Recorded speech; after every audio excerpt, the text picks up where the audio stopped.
퇴직 후의 삶을 상상할 때 우리는 흔히 여유롭고 행복한 노후를 꿈꿉니다. 특히 공기업에 다니던 사람들이라면 안정된 연금과 오랜 직장 생활에서 얻은 경력이 든든한 버팀목이 되어줄 거라 믿곤 하죠. 하지만 현실은 어떨까요? 퇴직 후 안정된 삶을 기대했던 많은 사람들이 의외로 경제적, 심리적 어려움 속에서 고군분투하고 있습니다. 특히 공기업 출신의 은퇴자들이 계약직이나 단기 임시직으로 다시 일터로 돌아가야 하는 현실은 우리 사회의 씁쓸한 단면을 보여줍니다. 왜 이런 일이 벌어질까요? 그리고 어떻게 해야 이런 현실에서 벗어날 수 있을까요? 이번 글에서는 은퇴 후 직면할 수 있는 어려움을 구체적인 사례와 함께 이야기하며 은퇴를 준비하는 우리의 자세를 돌아보려 합니다. 1. 사례 1. 황금 퇴직, 그러나 예상 밖의 경제난. 김영수 가명, 62세 씨는 공기업에서 30년을 일하고 안정된 연금을 기대하며 퇴직했습니다. 그러나 퇴직 후 몇 달이 지나자 그는 예상치 못한 경제적 압박에 시달리기 시작했습니다. 퇴직 전에는 아이들 학비, 생활비, 대출 상환을 어떻게든 감당할 수 있었어요. 그런데 퇴직하고 나니 매달 들어오는 연금이 생각보다 적더라고요. 물가는 계속 오르고 가족의 기대도 부담스러웠습니다. 김 씨는 결국 생활비를 벌기 위해 근처 물류센터에서 계약직으로 일하기 시작했습니다. 매일 새벽부터 밤늦게까지 일하면서도 그는 마음 한구석에 억울함이 가득했습니다. 공기업에서 일할 땐 자부심이 있었는데 지금은 누구에게도 말 못할 일을 하고 있다는 생각이 들 때가 많아요. 좋은 연금만으로 모든 걸 해결할 수 있다는 착각은 큰 위험입니다. 은퇴 전에 구체적인 재정 계획과 현실적인 생활비 계산이 필요합니다. 2. 사례 1. 가족의 기대와 심리적 압박. 박정희 가명, 58세 씨는 공기업에서 관리직으로 퇴직한 뒤 가족과 더 많은 시간을 보내고 싶어 했습니다. 그러나 은퇴 후 그는 오히려 가족과의 관계가 악화되었습니다. 저희 가족은 제가 경제적으로 계속 책임질 거라고 생각했어요. 아이들은 결혼 자금을 지원받으려고 했고 아내는 여전히 고급스러운 생활을 기대했습니다. 결국 박 씨는 가족의 기대를 충족시키기 위해 다시 계약직 일자리를 찾기 시작했습니다. 그는 자동차 영업직에 임시 계약으로 들어갔지만 매일 실적 압박에 시달리며 가족에게 화풀이를 하는 날이 많아졌습니다. 퇴직 후에는 행복해질 줄 알았는데 오히려 스트레스가 더 커진 것 같아요. 좋은 가족과의 소통과 기대치 조율은 은퇴 후 삶을 안정적으로 이어가는 데 필수적입니다. 경제적 부담을 줄이기 위해 가족 전체가 현실적인 계획을 세워야 합니다. 3. 사례 3. 새로운 시작의 기회, 그러나 막다른 벽.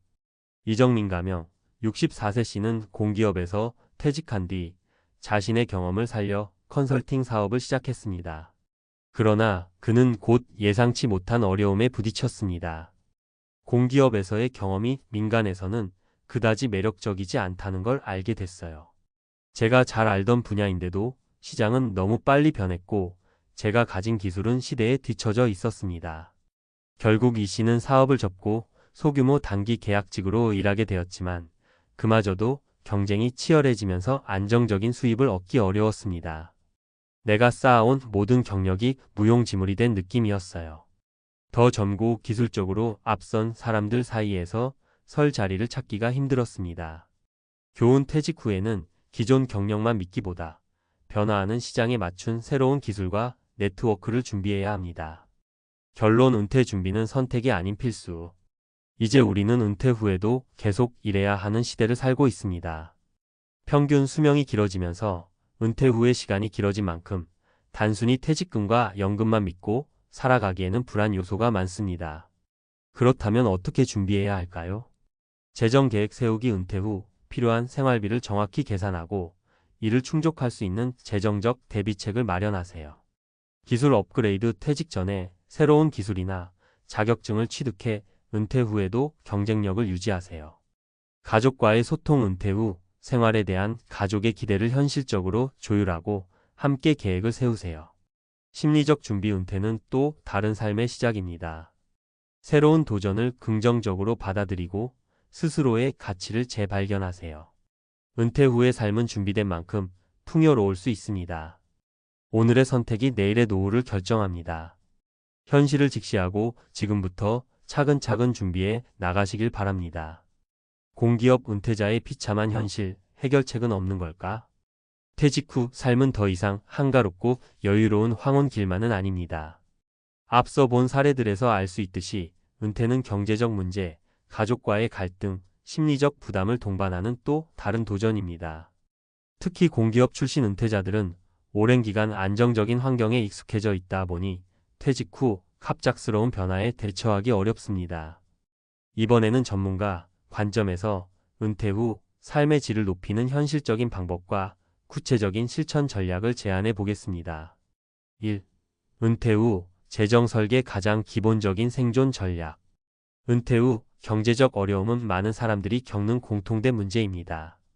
은퇴 전에는 퇴직금과 연금이 충분할 것이라 믿지만 실제로는 그렇지 않은 경우가 많습니다. 물가는 계속 오르고 자녀 교육비나 결혼 자금, 의료비까지 고려하면 연금만으로는 부족합니다.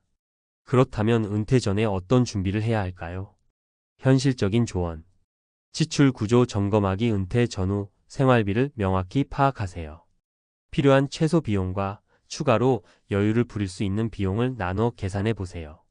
소득 다변화. 연금 외에도 소규모 부업, 투자, 소득, 월세 수입 등을 통해 소득원을 다변화하세요.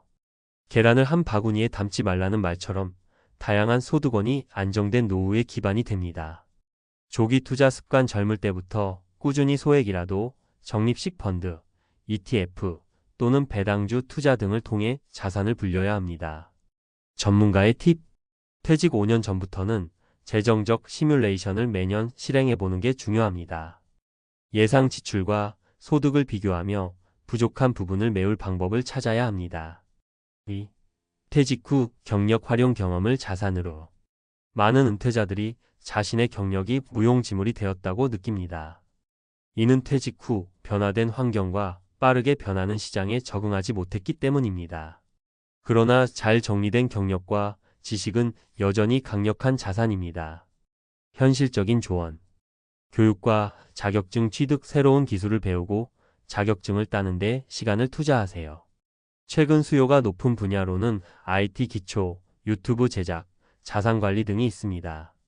네트워크 유지. 기존 인맥과의 관계를 유지하거나 새로운 네트워크에 참여하세요. 지역 모임, 재취업 박람회 또는 온라인 커뮤니티를 통해 정보를 얻고 기회를 발견할 수 있습니다. 컨설턴트 역할. 공기업 출신의 경력을 살려 젊은 세대에게 멘토링을 제공하거나 소규모 컨설팅 업무를 시작해 보세요. 사례에서 얻은 교훈. 이정민 씨처럼 기존 기술에만 의존하기보다 시장의 요구를 반영한 기술을 습득하는 것이 중요합니다. 시장이 원하는 가치를 제공하는 사람이 다시 설 수 있습니다. 3. 가족과의 소통. 갈등을 예방하는 방법. 은퇴 후 가족과의 관계는 삶의 만족도에 큰 영향을 미칩니다. 은퇴자 중에는 자신이 가족의 경제적 지원을 계속해야 한다는 부담감을 느끼거나 반대로 가족에게 소외감을 느끼는 경우가 많습니다. 이는 대부분 사전 소통 부족에서 비롯됩니다. 현실적인 조언. 가족회 열기. 은퇴 후 예상되는 재정 상황과 가족이 함께 해야 할 부분에 대해 미리 논의하세요. 기대치 조율. 배우자와 자녀에게 현실적인 재정 상황과 생활 방식을 솔직히 공유하세요. 더는 무리한 경제적 지원이 불가능하다는 점을 이해시키는 것도 필요합니다. 감정적 거리 좁히기. 경제적 문제로 가족 간의 갈등이 생기기 쉬운 시점에는 대화와 정서적 교감을 통해 서로의 입장을 이해하려는 노력이 중요합니다. 전문가의 팁. 은퇴자는 배우자와 함께 취미나 봉사활동을 시작해 공통된 목표를 만들어 나가는 것이 관계 개선에 큰 도움이 됩니다. 4. 심리적 건강과 삶의 의미 찾기. 퇴직 후 새로운 정체성을 찾지 못하면 심리적 불안과 우울감이 찾아옵니다. 특히 공기업처럼 명확한 위계 구조와 역할이 있었던 환경에서 은퇴한 사람들은 정체성에 혼란을 느끼기 쉽습니다. 따라서 은퇴 후에는 스스로의 가치를 새롭게 정의하는 과정이 필요합니다. 현실적인 조언. 새로운 목표 설정. 퇴직 후의 삶에서도 이루고 싶은 목표를 정해보세요. 예를 들어 매달 한 권의 책 읽기, 지역 봉사, 일회 참여처럼 작은 목표부터 시작할 수 있습니다. 취미 개발, 그림 그리기, 악기 연주, 운동 등 개인의 흥미를 만족시킬 취미를 개발하세요. 이는 삶의 활력을 불어넣습니다. 커뮤니티 참여, 지역 동호회나 커뮤니티에 참여해 새로운 사람들과의 교류를 통해 심리적 안정감을 느낄 수 있습니다. 사례에서 얻은 교훈. 박정희 씨처럼 가족의 기대에만 휘둘리지 않고 스스로의 정체성을 찾으려는 노력이 필요합니다. 은퇴는 단순히 끝이 아니라 새로운 시작입니다. 결론, 은퇴 후 삶의 질은 준비에서 결정된다. 은퇴 후의 삶은 준비된 만큼 풍요로울 수 있습니다. 하지만 준비가 부족하다면 앞서 살펴본 사례들처럼 비참한 현실을 맞닥뜨릴 가능성도 있습니다. 중요한 것은 경제적 안정, 경력 활용, 가족과의 소통, 그리고 심리적 건강을 모두 균형 있게 관리하는 것입니다. 오늘 이 글이 은퇴를 준비하거나 이미 퇴직한 분들에게 현실적인 방향을 제시했길 바랍니다. 공기업 출신이든 민간기업 출신이든 혹은 자영업자든 중요한 것은 은퇴는 또 다른 도전이라는 사실을 받아들이고 지금부터라도 계획을 세우는 것입니다. 여러분의 은퇴 후 삶이 더 나은 방향으로 나아가길 응원합니다.